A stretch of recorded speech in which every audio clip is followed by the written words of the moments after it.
Assalamualaikum warahmatullahi wabarakatuh. Salam perguruan. Rasa syukur dari lubuk hati yang paling dalam, teriring doa kepada Tuhan Yang Maha Esa, Allah Subhanahu wa Ta'ala, dan lantunan sholawat untuk teladan umat akhir zaman, baginda Rasulullah Muhammad sallallahu alaihi wasallam. Izinkan kami menampilkan kilas balik keluarga persilatan Ki Ageng Pandan Alas di usia 53 tahun untuk dikenang di masa depan sebagai bekal perjuangan. Nama persilatan Ki Ageng Pandan Alas tidak bisa lepas dari seorang yang bernama Kustari Adi Andaya. Beliau terlahir dari pasangan suami istri, Bapak Ganjar Adi Seputro dan Ibu Sakilah. Lahir di Surabaya pada tanggal 12 Mei 1935. Namun apa dikata, saat usia beliau yang masih tergolong kanak-kanak, di usia 5 tahun, beliau sudah ditinggalkan oleh ayahanda tercinta, dan di usia 7 tahun ditinggalkan oleh ibundanya. Hingga akhirnya beliau diasuh oleh paman dan bibinya. Pada awal kemerdekaan bangsa ini, beliau baru berusia 10 tahun. Tinggal di sebuah kota tempat terjadinya agresi militer bangsa asing yang tidak rela Indonesia merdeka dan ingin menjajah kembali. Beliau melihat langsung perjuangan laskar dan santri untuk mempertahankan negeri ini yang kemudian dikenal dengan pertempuran 10 November 1948 di Surabaya. Hari terus berganti, waktu pun kian berlalu. Setelah menyelesaikan sekolah ST atau sekolah teknik setingkat dengan SMK pada saat ini, perjalanan nasib membawa beliau untuk menjalani kehidupan di pendidikan pertama TNI Angkatan Udara di Bandung. Dengan dinas pertama di Lanut Iswah Yudi Madiun, tepatnya di Skadron Udara 11, salah satu gugus tempur yang dimiliki TNI Angkatan Udara. Beliau memasuki kota Madiun pada tahun 1962 saat beliau berusia 27 tahun. Sebagai seorang bintara remaja TNI AU, beliau memiliki tekad dan sikap mental yang lekat dengan ketegasan, kewibawaan, terkenal pendiam namun sebenarnya ramah. Beliau tinggal di Mes Jatayu, Jalan Diponegoro Madiun. Tepatnya sekarang lokasi tersebut dipakai oleh percetakan Erlangga. Seiring berjalannya waktu, beliau menemukan juga tambatan hati guna mengarungi kehidupan berumah tangga. Beliau adalah Ibu Setiati, seorang bidan yang bertugas di Rumah Sakit Sudono, yang mana beliau asli berasal dari Magetan. Dan dari situ Pandan Alas juga semakin berkembang dari hari ke hari dengan ciri khas tersendiri dan mengusung jargon dari jalur pendiri Masjid Demak. Di sela-sela kesibukan beliau bertugas kala itu, beliau memiliki kegemaran akan gerak seni pencak silat. Beliau, Cak Kus, begitu teman-teman sejawatnya memanggil, mengajarkan tentang kemuliaan akhlak dan keluhuran budi melalui ucapan dan perilaku sehari-hari, seperti belajar silat, memukul dan menendang, tetapi dilarang tangannya dilepaskan untuk menyakiti sesamanya. Karena pada hakikatnya ketika kembali atau menemui kematian akan dimintai pertanggungjawaban, dan diharapkan kita kembali dengan tangan, kaki, pandangan penglihatan, bahkan hati atau kolbu yang bersih. Dengan kata lain, mempersiapkan diri guna memenuhi panggilan Tuhan yang terakhir.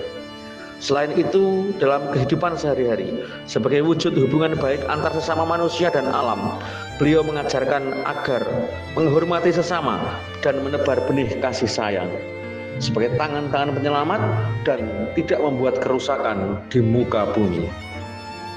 Akhirnya, berdasarkan pengalaman spiritual dan terinspirasi dengan seorang tokoh putih pada kisah Nagasasa dan Sabu Inten, maka beliau menamakan perkumpulannya bernama Keluarga Persilatan Ki Ageng Pandan Alas. Dan bila dihitung, nama tersebut berjumlah 17 huruf, sama persis dengan jumlah huruf pada nama beliau. serta bermakna secara patriotisme adalah 17 Agustus, tanggal kemerdekaan bangsa Indonesia. Dari sisi spiritual, 17 merupakan makna yang dalam, seperti 17 rakaat jumlah sholat dalam sehari semalam, 17 Ramadan, nuzulul Quran, dan sebagainya.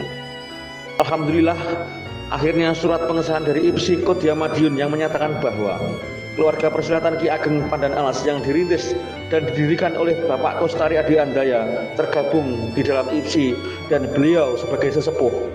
Oleh karena itu, pada tanggal 10 November adalah tanggal pengajuan oleh pengurus, maka pada tanggal tersebut diakui dan disahkan sebagai hari berdirinya keluarga persilatan Ki Ageng Pandan Alas hingga sekarang. Dan atas anugerah Tuhan Yang Maha Esa, justru Pandan Alas semakin berkembang hingga keluar dari kota Madiun, seperti Kabupaten Magetan, Kabupaten Ponorogo, Ngawi, bahkan hampir di seluruh Pulau Jawa memiliki cabang dan ranting. Perkembangan itu dibawa dan disiarkan oleh anak murid beliau yang merantau keluar daerah-daerah tersebut dengan segala dinamika dan retorikanya. Terbukti ketika pengesahan di bulan Muharram, banyak orang dari luar daerah datang ke Kare, sehingga ekonomi di daerah pegunungan itu ikut terdongkrak. Nama beliau sebagai tokoh persilatan kian banyak dikenal orang. Beliau oleh orang terdekat dipanggil Pak E, mengungkapkan bahwa beliau adalah bapak dari sekian banyak anak muridnya. Seiring berjalannya waktu, di usia beliau yang semakin bertambah dan sebagai wujud kasih sayang keluarga dan anak muridnya, kami memanggil beliau dengan sebutan Abah atau sesepuh dari keluarga persilatan Ki Ageng Pandan Alas. Pada waktu itu secara organisasi yang dipimpin oleh ketua umum, yang mana beliau adalah masih menantu beliau, yaitu Bapak Nur Rosyid Anangkusuma, dengan dibantu segenap warga yang ada telah mewujudkan tekad untuk membeli sebidang tanah yang berjarak sekitar 1 km dari rumah sesepuh sebagai lokasi padepokan. Pada akhir tahun 2020, kabar duka mengejutkan kami semua dengan berpulangnya ke rahmatullah ibunda kami tercinta, istri dari sesepuh, Ibu Setiati. Berselang 2 tahun kemudian, pada awal tahun 2022, ternyata Allah lebih sayang dan cinta kepada Abah. Kabut duka seolah menyelimuti setiap relung hati keluarga dan anak murid yang ditinggalkan beliau. Bahkan alam pun kehilangan seorang tokoh persilatan yang mengajarkan budi luhur dan akhlak mulia. Di balik itu, kami merasa bingung. Seperti anak yang kehilangan induknya. Diibaratkan perahu, kami tidak tahu kemana arah perahu berlabuh, sementara kami ditinggal di lautan lepas. Dan sekali lagi, begitu besar kasih sayang Tuhan kepada orang-orang Ki Ageng Pandan Alas. Sosok yang selama ini kami impikan menyambut dan memeluk kami dengan erat, serta mengemudikan perahu untuk mengarungi samudra luas. Beliau adalah putra pertama Abah, guru kami, sekaligus kebanggaan Ibunda Setiati yang senantiasa digadang-gadang. Beliau adalah Profesor Dr. Agus Sudahirno KS HMH, hadir dan menenangkan kami dengan semangat bangkit, berjuang, dan berjaya. Kami seolah-olah bangun dari tidur panjang dengan spirit dan semangat yang baru, dengan tekad setiap tarikan nafas, aliran darah, dan langkahku semata-mata karena Allah. Begitu beliau menerjemahkan dan menjabarkan ajaran yang disampaikan oleh ayahanda tersintanya. Di tangan beliaulah padepokan dan kelengkapannya semakin maju.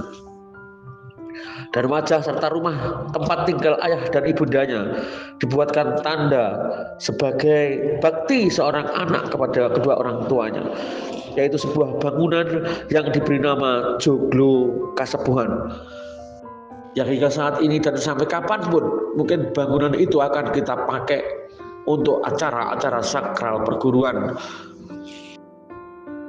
Joglo Kasepuhan mengandung arti bahwa ayah dan ibundanya separuh hati dan separuh hidupnya digunakan untuk membesarkan perguruan tercinta, mendidik anak putri dan murid-muridnya untuk senantiasa mewarisi budaya pencaksilat, namun dengan akhlak dan budi pekerti yang baik dan luhur.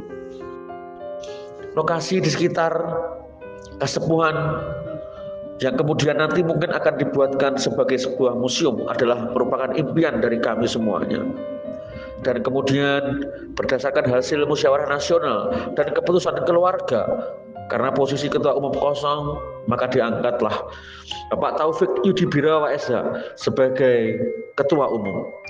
Beliau adalah putra kedua almarhum Abah dan Ibu Setiati yang senantiasa dikasihi, disayangi, dan dibangga-banggakan juga oleh keluarga.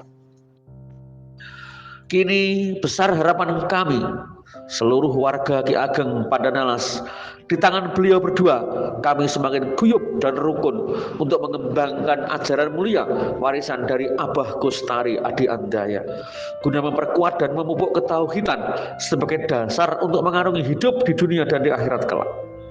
Akhirnya kepada Tuhan Yang Maha Esa kami berharap dan berdoa semoga beliau berdua diberikan kesehatan, keselamatan, serta keteguhan iman dalam memimpin dan membawa perguruan ini. Rasa syukur disertai harapan di usia yang ke-53 keluarga Persilatan Ki Ageng Pandanalas semoga menjadi mercusuar perdamaian bagi pencaksilat dimanapun berada. Jayalah Pandanalasku, majulah tanpa menjatuhkan yang lain. Dengan mutu dan tekad semangat 53 keluarga Persilatan Ki Ageng Pandanalas, perajut persatuan menegakkan panji perguruan. Semoga Allah ridho. Wassalamualaikum warahmatullahi wabarakatuh. Salam perguruan.